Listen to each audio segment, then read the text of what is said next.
Bulletin की शुरुआत करते हैं अहम खबर के साथ। दिल्ली कार ब्लास्ट पर हाई लेवल मीटिंग खत्म हो गई है। गृह मंत्री अमित शाह के आवास पर यह बैठक हुई। बैठक में एनआईए के डीजी, आईबी डायरेक्टर मौजूद रहे। एनआईए के DG, Delhi police commissioner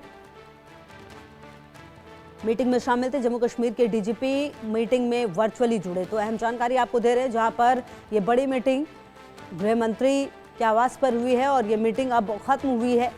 Delhi car blast पर हाई लेवल मीटिंग हुई और लगातार देखिए, आपने थोड़ी देर पहले पीएम को भी सुना, उन्होंने भी कहा कि जो गुनहगार है वो बख्शे नहीं जाएंगे। रक्षा मंत्री राजनाथ सिंह ने ये बात कही है और लगातार इस पूरे घटनाक्रम के बाद जो दिल्ली है वो पूरी तरह से हाई अलर्ट पर है और अब इस पूरे मामले में लगातार जो मीटिंग्स है वो हो रही है। गृह मंत्री अमित शाह के आवास पर जो बैठक हो रही थी वो बैठक अब पूरी हो चुकी है। अब देखना यह है कि क्या फैसले जो हैं वो लिए जा रहे हैं, क्या फैसले जो हैं वो लिए जाएंगे। और क्योंकि अब देखिए, ये जो कुछ हुआ है इसके बाद लगातार जो ये ड्राइवर है, जांच उसकी भी हो रही है, क्योंकि लगातार जो धमाके में मरने वालों की संख्या है वो भी बढ़ी है। जो घायल हैं उनकी स्थिति भी काफ़ी ज़्यादा ख़राब है। आप समझिए, स्थिति ये है कि शवों की पहचान डीएनए टेस्ट से ही हो पा रही है।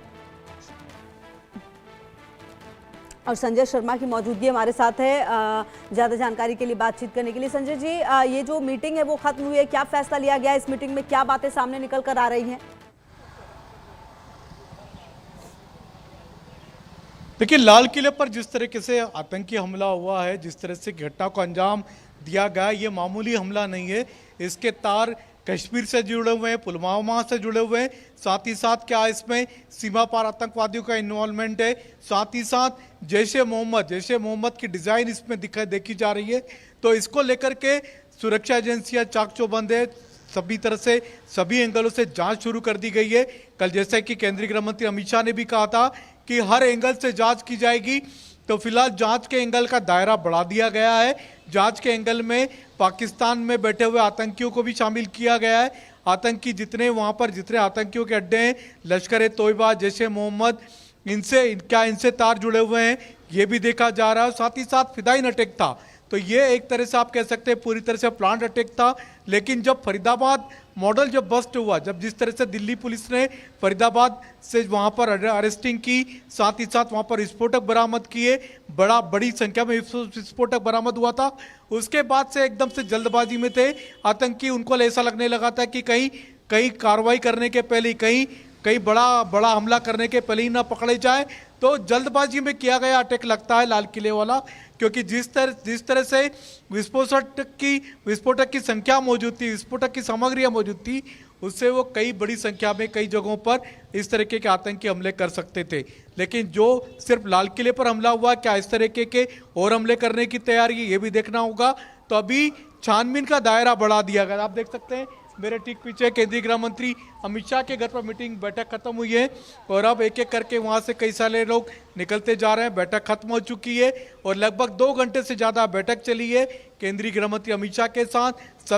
सभी मुद्दों पर विचार विमर्श हुआ है और जो भी जितने भी सबूत सामने आए, लगभग 3 से 5 लोगों के नाम सामने आए जिनकी सहायता से इस तरीके के आतंकी हमले को अंजाम दिया गया है। तो एनएसजी इसकी जांच कर रही है, एनआईए इसकी जांच कर रही है, स्पेशल ब्रांच दिल्ली पुलिस इसकी जांच कर रही है, आईबी भी इसमें लगी हुई है। तो देखना होगा कि इसकी जांच की कड़ियां किस दिशा में जाती है, कहां तक पहुंचती है।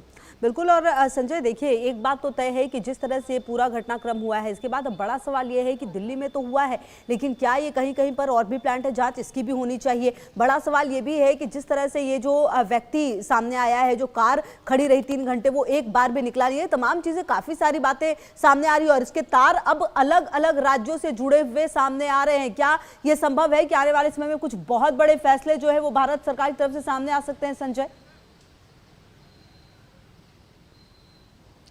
देखिए, इंटरनल सिक्योरिटी, देश की आंतरिक सुरक्षा के लिए एक बड़ी समस्या है। बड़ा सवाल खड़ा हो गया। जिस तरह से गुजरात में पहले पकड़े गए, हमने देखा गुजरात पुलिस से वहां पर 3 आतंकियों को पकड़ा। उसके बाद में फरीदाबाद में वहां पर आतंकी मॉडल पकड़ा गया। उसके बाद में दिल्ली में आतंकी हमलों को अंजाम दिया गया। तो क्या ये यहीं पर रुक गया या ये आगे भी बढ़ने वाला है? क्या इस तरीके से पूरे देश को दहलाने की कोई साजिश रची गई है? देश के महत्वपूर्ण स्थानों पर हमले की साजिश रची गई है? कितने लोग इसमें इन्वॉल्व हैं और कहां-कहां पर इस तरीके के धमाके करने की साजिशें रची गई हैं? ये देखना होगा। इसकी जांच में सभी जांच एजेंसियां जुट चुकी है, चाहे एनआईए की बात करें, आईबी की बात करें, दिल्ली पुलिस की बात करें, तो जितनी भी इन्वेस्टिगेशन एजेंसियां सब अपनी अपनी जांच पर लग चुकी हैं, काम पर लग चुकी हैं। जांच का दायरा बढ़ा दिया गया है।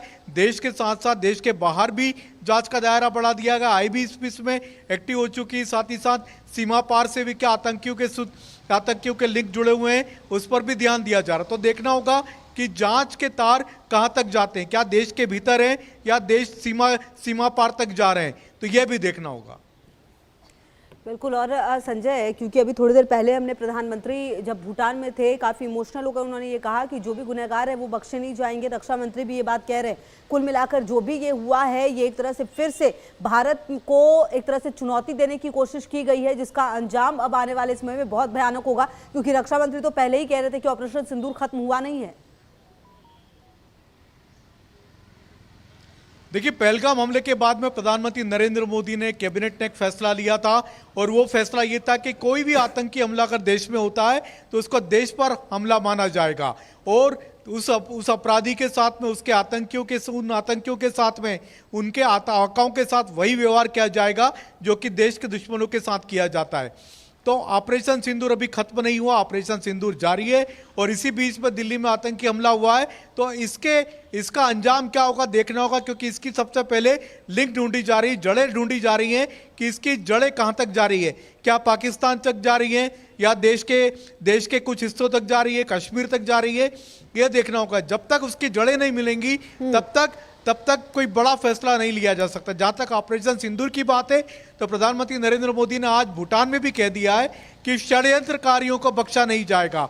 बड़ा बयान दिया प्रधानमंत्री नरेंद्र मोदी ने, अपनी बात स्पष्ट कर दी है कि किसी भी हालत में लाल किले के आतंकियों के आकाओं को बख्शा नहीं जाएगा, षड्यंत्रकारियों को बख्शा नहीं जाएगा। तो भारत सरकार पूरी तरह से, केंद्र सरकार इसके लिए तैयार दिख रही है। प्रधानमंत्री नरेंद्र मोदी का भी बयान स्पष्ट करता है और कल केंद्रीय गृह मंत्री अमित शाह ने भी साफ कर दिया था। ठीक है, रहेगी लगातार नजर। आपका बहुत शुक्रिया संजय इन तमाम जानकारियों के लिए। और क्योंकि देखिए, ये जो हमला हुआ है वो काफी बड़ा हुआ है। Colonel retired TP Tyagi ji हमारे साथ डिफेंस एक्सपर्ट जुड़ गए हैं। टीपी त्यागी जी, क्या ये माना जाए कि